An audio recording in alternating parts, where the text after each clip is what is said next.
Longest-running noontime show na Itbulaga, malapit nang magpaalam, gaano nga ba ito katotoo? Tara, alamin natin ang buong detalye. Panoorin ang buong video. Kumusta mga idol? Mayroon naman tayong bagong chika sa inyo. Bago yan, welcome sa channel ni Mr. JV. Simula nang mabasura ang apela ng Tape Inc. sa Intellectual Property Office of the Philippines o IPOPHL, ay mas lalong lumala ang isyu ng trademark battle. May epekto nga ba ito sa patuloy na pag-ere ng Itbulaga?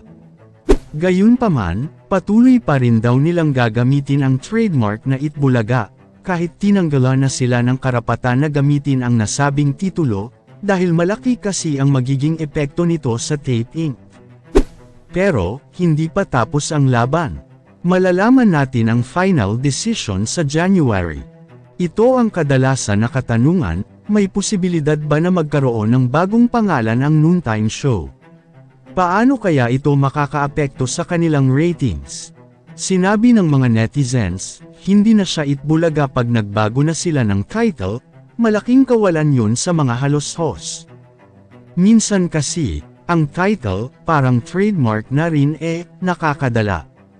Kasi ang iconic ng title, ay part na ng kanilang decision-making process, kung bakit hanggang ngayon ay mayroon pa rin nag-e-endorse sa Itbulaga. Samantala, kailangan pa rin nila pag-usapan ng mabuti, kung ano ang magiging hakbang nila, para hindi maapektuhan ang kanilang mga endorsements. Gayunpaman, may isa pang mainit na isyu, ay ang posibleng pagbabago sa mga host ng Itbulaga. Maging ang mga pahayag ni Paulo Contis, ay mainit pa rin na isyu sa ngayon. Ano nga ba ang magiging papel niya sa hinaharap ng Itbulaga?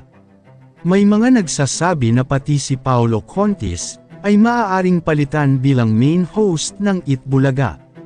Gayunpaman, kung hindi ito maayos, baka mawala ang respeto ng tao sa kanilang programa. Kayo mga idol, ano ang masasabi nyo sa chika topic natin ngayon?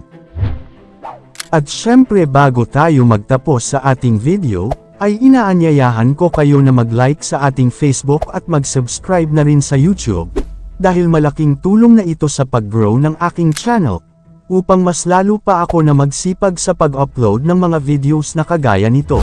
Hindi naman ako nagmamakaawa sa inyo mga idol, pero sana maawa na kayo.